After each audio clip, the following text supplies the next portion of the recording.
Yes, I know my car is slow. All right, new comment. How much does it cost? Look, I will be making a whole video on this subject. It's a lot more complicated than it seems. More comments. More. All right, fine. I'll make a video. After receiving 10 gazillion comments and messages, and there were 10 gazillion, I counted them all, this is it. This is the video you've been asking for, 10th Gen Civic Si K20C4 swap price breakdown. In this video, I'm going to be going over everything you need to know about exactly how much I spent. I'm actually going to break this video up into 3 sections, and I'm going to talk about not only how much I spent, how much you could potentially save, and how cheap it could theoretically be done for, and then I'm going to talk about whether I even think it's worth it or not. So there's a lot to go over. I know it seems like I've almost been dodging this topic for a long time, but in this video you're going to find out why exactly I've been waiting to make a whole video and why it's not really a one-word response. And it's a lot more complicated than people think. There's a lot to go over. I don't know how long this video is going to be, but I'm assuming it's going to be longer. So before I get into this, the one thing I want to say, all that I ask is that you actually watch the whole video through and listen. I really want people to understand the context behind this and really all the reasons and all the details behind it. You have to kind of know all that before it makes sense. Because I know even though I say that, there's going to be people that go through, they're going to look at the numbers and they're just going to comment and say this car sucks, something like that. Either way, all that I ask is that you listen to everything I have to say. And without further ado, let's get into this. Let me give a little context for anyone that's new here. If you do not know already, the factory Civic Si comes with a 1.5 liter turbo engine. This engine is known as the L15B7, and it is a 1.5 liter turbo engine. It's a good stock engine. It gets good gas mileage. It's okay, but once you start to push it, you modify it, they blow up, transmissions break, no bueno. They don't have the best reputation. And this has been a common problem for Civic Si owners. Whereas you have the much more talked about, much more reliable Type R engine, which is a bigger 4-cylinder. It is a 2-liter turbo known as the K20C4. And this is a 2-liter turbo. Much better engine. After many miles and years, this engine has been proved super reliable, makes a ton of power. Problem is the Type R is pretty expensive. A lot of people with the Si don't want to upgrade to the Type R.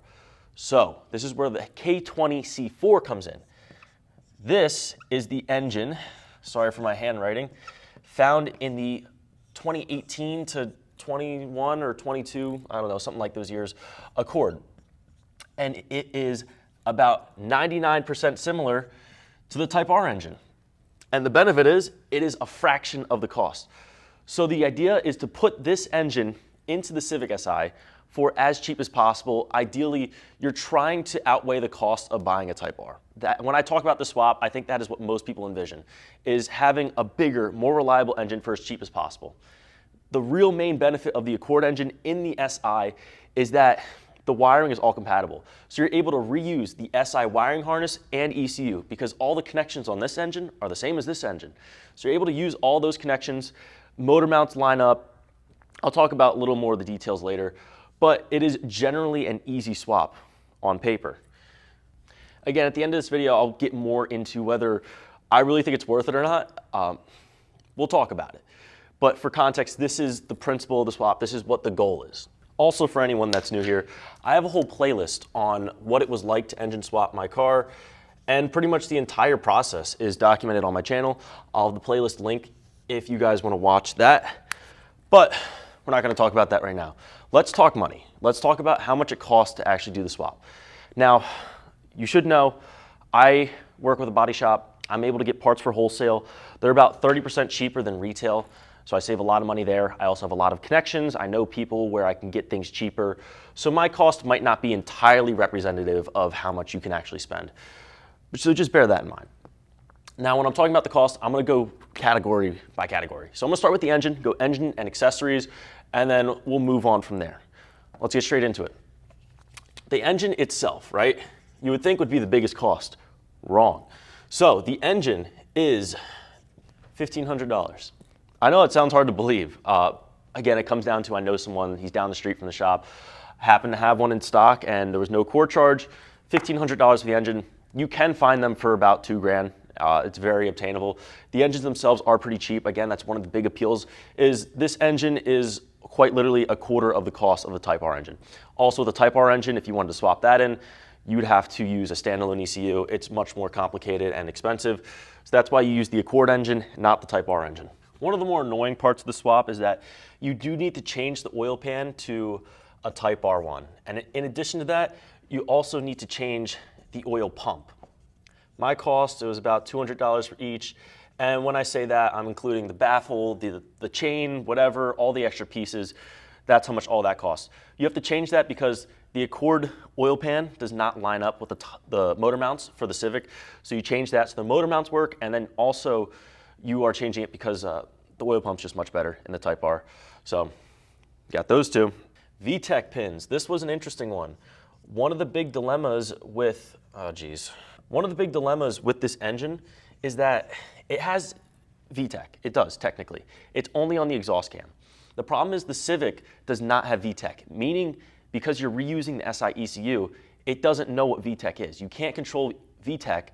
So the problem is where the previous swaps that have been done, I'm not the first person to do this, okay? There have been other people. I believe I'm the third. The people before have done it without VTEC, so you just leave it on the low profile cam. Or what I did, I created VTEC pins, which essentially lock it onto the high cam, so you have a higher cam all the time, and it enables VTEC all the time. So VTEC didn't kick in, yo. VTEC is always in, yo. So it's just always VTEC. So that was an interesting solution I found. Another theory people have is that you'd be able to reuse the 11th gen wiring harness, and because that 11th gen SI has VTEC, I don't want to get too in depth on this, but there's a theory that you could be able to control VTEC with that. The VTEC pins work great for me, so I have the bigger cams, and I had a guy machine them for me. I brought them to him. He had to measure them. I had them custom made. He kind of threw me a bone, did it for $100, but really probably would have costed more to do them custom. Alternator, $100. Starter. Motor mounts. Okay, this was a big one for me. I bought the Hasport. I can't write. I bought the Hasport motor mounts, and they were $630, a little more. You could save money and go with the OEM motor mounts. I chose not to because for me, the goal of this was really a track car. The car is almost designated just to the track. I mean, I do drive it on the street basically every day, but it's mainly my track car. So the comfort is not a priority.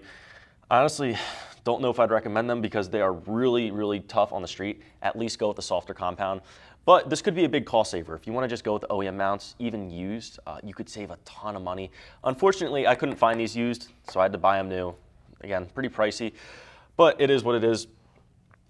Honestly, the best case scenario, bang for your buck, go with the OEM side mount and upgrade just the rear mount, because then you fix some of the wheel hop, but you're not getting too much discomfort. That's what I would recommend. Also, now that I mention it, used parts are the way to go. The best way to do this, and that's why I say the prices will vary a lot, if you can get things used, and if you're going with OEM parts and not aftermarket parts, you could potentially save a ton of money. So for me, again, track build, I'm going with a lot more aftermarket parts. A lot of my parts are more overkill because I'm going for a track build. But if you really want to do it as cheap as possible, go with used parts, go with OEM parts. AC compressor, 350, and AC lines, those were 160. So that was a big thing for me. I had to have AC with the swap. Oh, I should also note, alternator, starter, lines, those were all used. All the accessories I got, they were used. I got them on eBay, anyone wondering. Before me, Tony, who did the swap prior to me, he did not have AC, and that was a big thing for me. I needed AC. I don't even care if it's a track car. If I'm driving it on the street, I need AC. So I'm really happy to say the car does have AC. You just need the compressor, the lines. Lines need a little bit of bending, and it works. So I have AC, I have heat, I have no lights on the dash. That was another thing. I'm very OCD about certain things, and I hate when there's lights. So there's no lights on the dash. Cruise control works. I'm just gonna throw the cooling mods here at the end. This is the last two in this section. So I got an upgraded radiator. I got a Koyo Rad, and that was $390 shipped. Also, I keep adding on to this.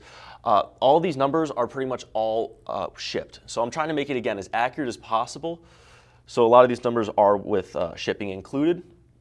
In addition to the radiator, I had to change to a Mishimoto reservoir, something like that. That was $120. This is a little bit of a unique situation. Can you guys see that? This was a little strange because this was another problem I ran into. Given that I am one of the very early adapters of the swap, there's a lot that wasn't known. The theory was that I was going to be able to reuse the SI radiator. The problem was when I switched to, I put in the, Tony, who did this before me, he used the Type R turbo and he was able to reuse the SI radiator. However, because I decided to run AC, I ran into some clearance issues and I had to change the radiator. Because I changed the radiator, the whole flow of the coolant system was totally not right because the Type R flow is different than the Accord. And I could have changed different parts in the engine. It got really complicated and I was kind of in a predicament there. But the idea I came up with was I cut a hole in the radiator, added a cap on the radiator, and then I added a separate reservoir. And this cooling system worked for me. But just keep that in mind, it's a little complicated. Now, if you didn't run AC, you could probably get away with what Tony did and reuse the SI radiator and keep all that OEM, and it would save you from also like having to custom fit the fan onto the radiator. There was a lot of R&D involved in that part. If you guys saw my videos, you know how that went. But again, I'll talk about at the end how you can do it differently because there was a lot of lessons learned. Drivetrain, these are gonna be some big costs here. Actually, you're about to see the biggest cost is, again, not the engine, but the transmissions for these cars. This is a Type R transmission. I should note, you can use either the Accord 6-speed or the Type R 6-speed. I chose the Type R trans. It's a little more expensive. Honestly, it's about $1,000 more than the Accord transmission. But for me, it was worth it because the Type R has shorter gear ratios. So it's a little better for track driving. Oh my God, my handwriting. It's a little better for track driving. It has a water cooling system, so it keeps the transmission cooled. Again, better for track. And it also comes with an LSD. That was a big thing for me. You could swap in an LSD into the Accord transmission, but the work was not worth it for me. I'd rather buy the Type R trans, have all the benefits, and just bolt that up. They're pretty expensive. So I got mine 2,500 shipped from eBay. You know, a little bit of a gamble, you never know, but like, hey, mine worked. This is 2,500. You'll usually find them in that range, like mid-2s, 3,000. So that's pretty standard. Now, I would say the most annoying part of this entire swap, I can't write, is getting custom axles. I had to get custom axles. Well, man, I can't get into the story right now.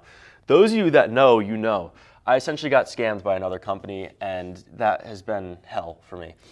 I ended up reordering my axles from Drive Shaft Shop. They are custom-made axles. You need custom axles because how do I explain this?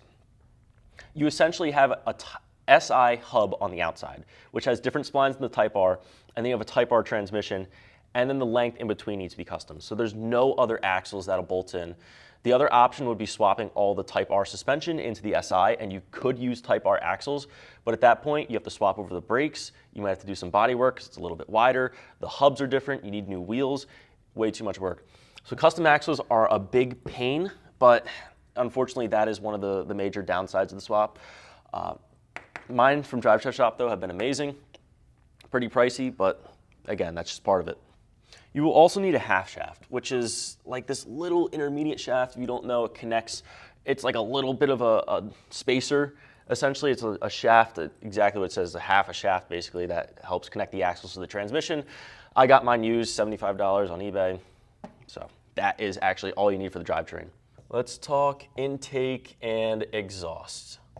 Starting with the heart of the engine, the turbo.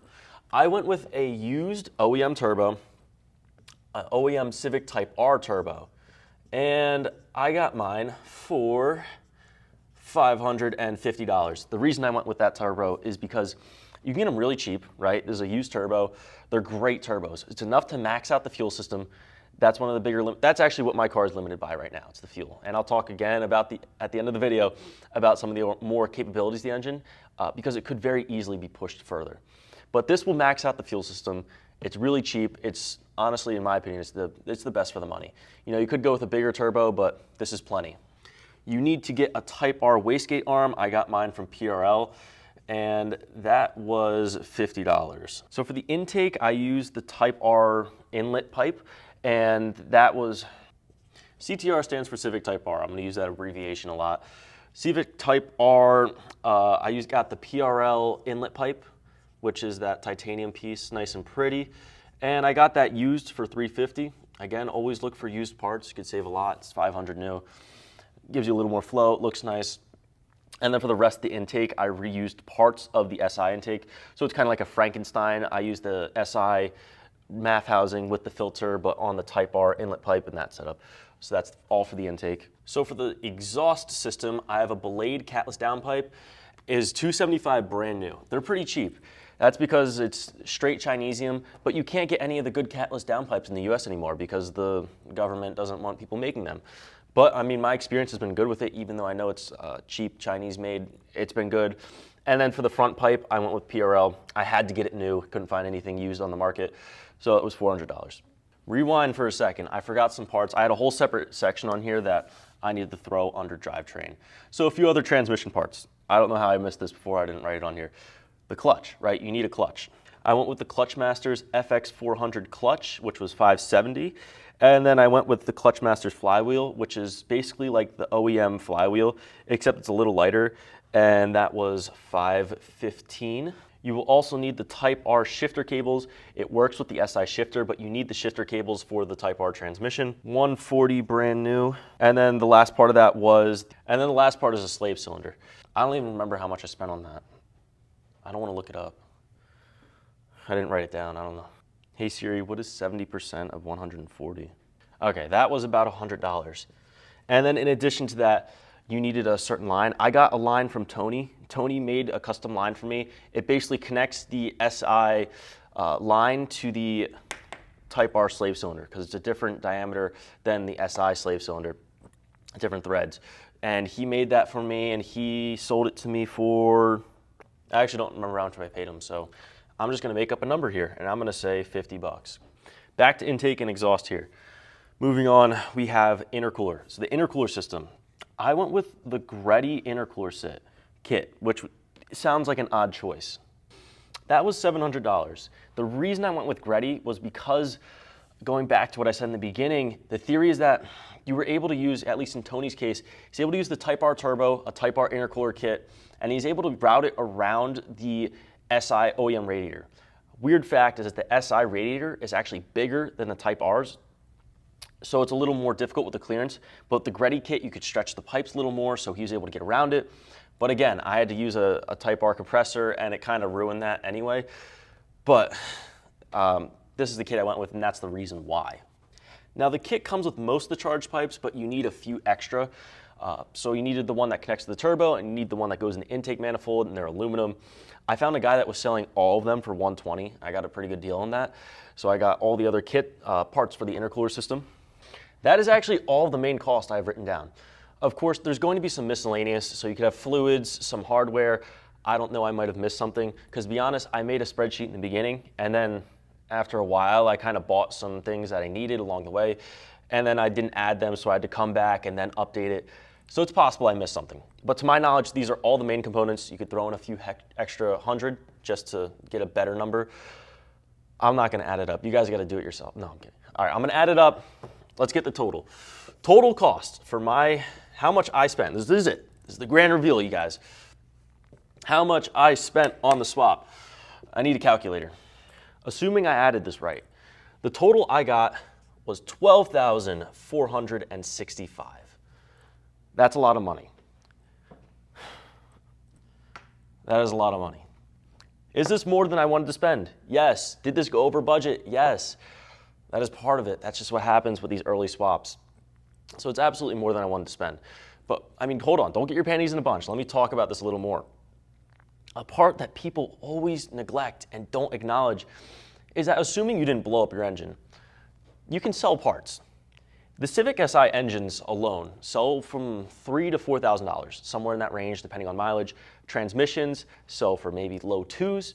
Engine and transmission alone, if you sell your stock parts, that's $6,000.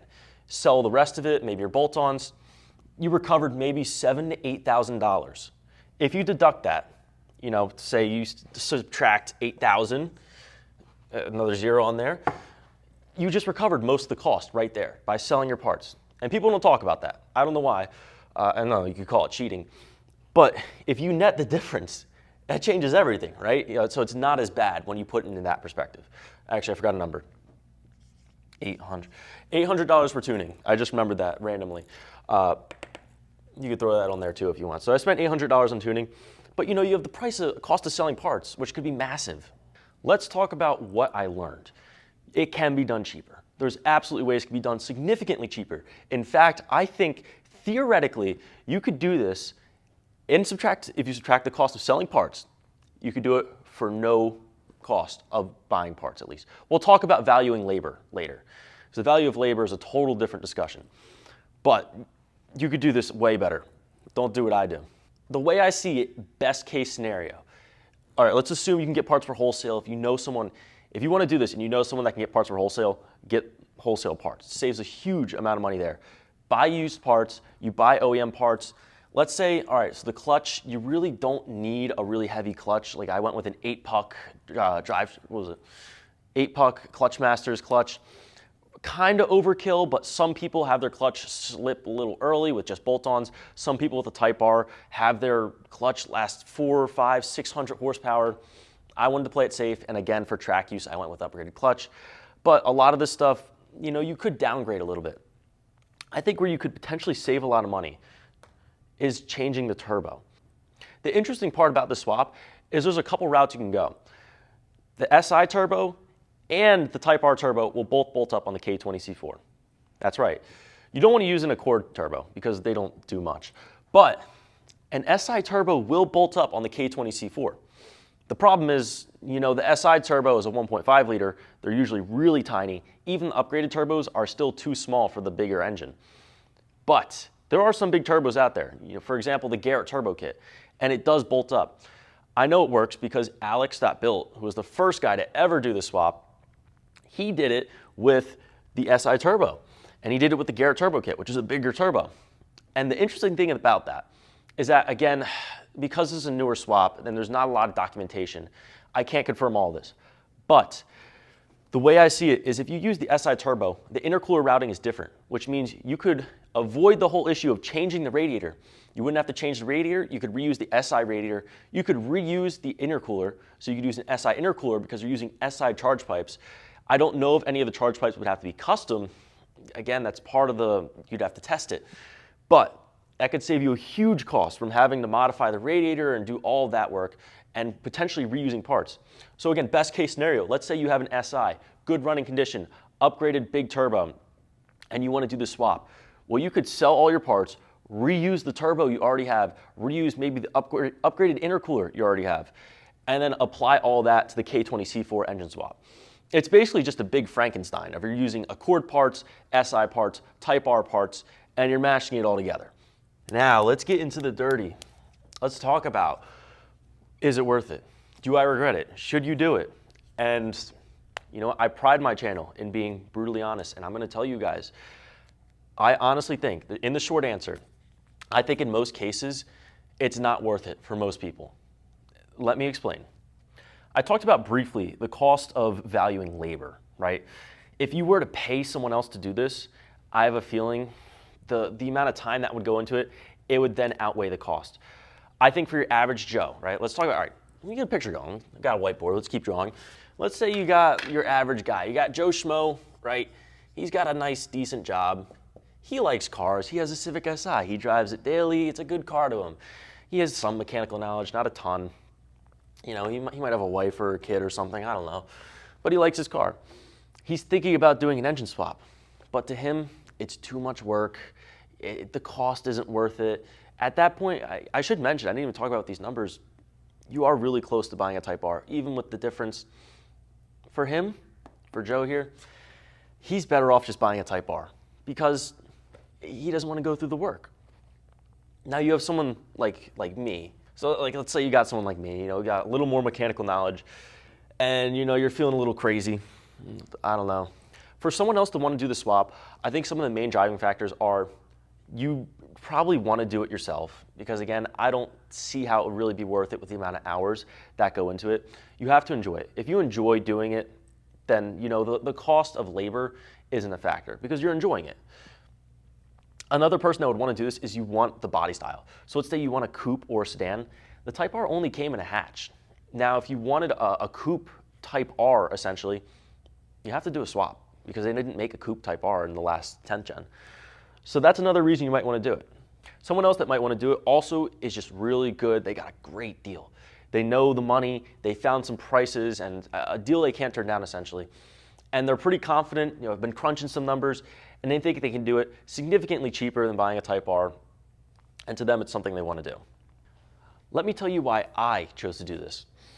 One of the biggest driving factors for me was I started my YouTube channel a little over a year ago, and I always had this swap on my mind, but I could never justify it. It wasn't worth it to me. It was too much, and it was too risky, and I didn't know enough.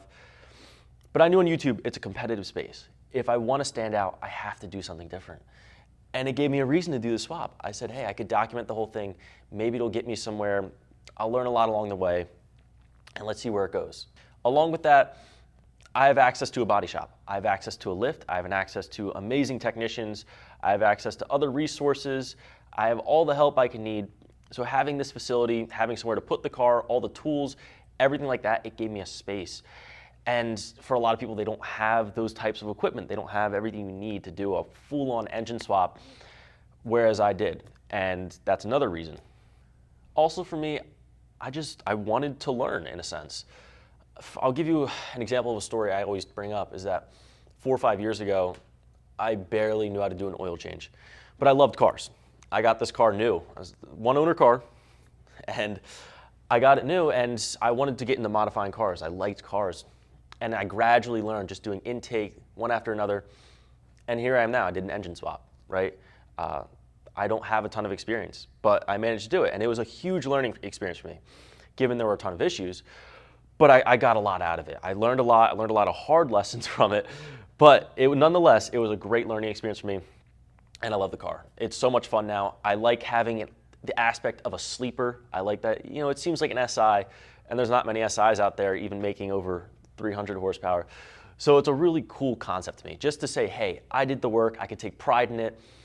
And I wanted to do it. That's the thing. You have to want to do it. There's a few other points I want to talk about here. I want to address some questions and some statements people make. Whereas the car is only 384 horsepower. It's all that work for nothing. Let me tell you something. The 1.5 at 300, low 300 horsepower is begging for its life. I would go to the track, it's full bolt-ons, bigger turbo, ethanol, and the car, it was amazing to me. I didn't have any issues with the SI, although a lot of people did. But it was always on my mind when I go to the track. It's like, is this going to be the day the car blows up? Am I going to need a flatbed? Those things were on my head. Now, in this case, I can make more on just 93 octane. I make 384 on E30, and I don't have to worry. So it makes great, great power, and I don't have to worry about it blowing up. It's amazing. So I can go to the track and have fun and not have to be thinking, oh man, the car's gonna blow up. That's one of the big reasons for me. Also, the ceiling is so much higher because it's only 384 horsepower, which is a ton for a front-wheel drive car, because beyond that, you're just spinning all the time, you're not getting grip, you get more turbo lag. It's just, it's not worth it to me to go way, at the 500, 600 range. I think it's just insane on a front-wheel drive car, especially on a track car. I'm not drag racing, and it's just not really for me. I like track stuff. But regardless, the ceiling is so much higher. If you want to make those 500, 600 horsepower numbers, people do it, stock block. Because again, it's basically the same block as the Type R. The Accord engines are super reliable. So you could, if you wanted to, push it higher. The car just needs fuel. The turbo is capable of 420, Type R turbo, but you might want to upgrade to something a little bigger if you're going to go way up there. But if you need a little more fuel, there's just not enough developments yet. That's the problem. The Accord engine doesn't have all the advancements. The L15 has a fuel system. The Type R has a fuel system. Neither will work on this engine, so there hasn't been a development with an upgraded cam for the fuel lobe. That's the biggest problem. You need more fuel. But again, I don't really feel like it's super necessary anyway, because at 384 horsepower, the car rips and it's insane. Going around corners, it's the best part. You have all the handling of a little Civic and you got all this power in it. So it feels fast for what it is. I'm not gonna lie, I know there's gonna be somebody out there like, oh, my 1,000 horsepower Mustang is fast, your car is slow. Whatever, right? It's good for what it is. A final note I want to make in summary of all of this is do what you want. You don't have to justify your actions for anyone. What you choose to do is your decision. Everybody's going to have different reasons. Some people are going to support it, some people are going to hate it. That's just how it is. Regardless of what I do, there's going to be people that support what I do, and there's going to be people that don't support it. and that's just what it is. You have to accept that. So if you want to do something, go for it. It's your choice. Going forwards with this car, I don't really plan on doing any crazy modifications in terms of power. You know, maybe some small stuff here and there. I want a diffuser, needs a diffuser. But I'm mainly just gonna be driving on the track, enjoying it. I'm planning on making a POV drive. I'll have a ton of track footage, a lot of other stuff coming up with the car. But this is kind of the final stage for me, and I'm happy with it. I believe that's everything I wanted to say. I hope this answers a lot of questions people had. I tried to, again, go into as much detail as I could and really give a true understanding of what goes into it. But if you guys do have more questions, you know, you can reach out to me, comment below. My Instagram, put it on screen. I always put updates on there before it hits the channel. Hopefully I'm making a lot more content this summer. Again, especially once it gets warm, get on track. I'm almost done with school. I'll have a lot more time to do this and work and all that stuff. So I'm really excited for that. And if you guys want to see what's going on with the channel and follow it, be sure to subscribe. Anyways, that is all for this video. Thank you guys for watching, and I'll see you in the next one.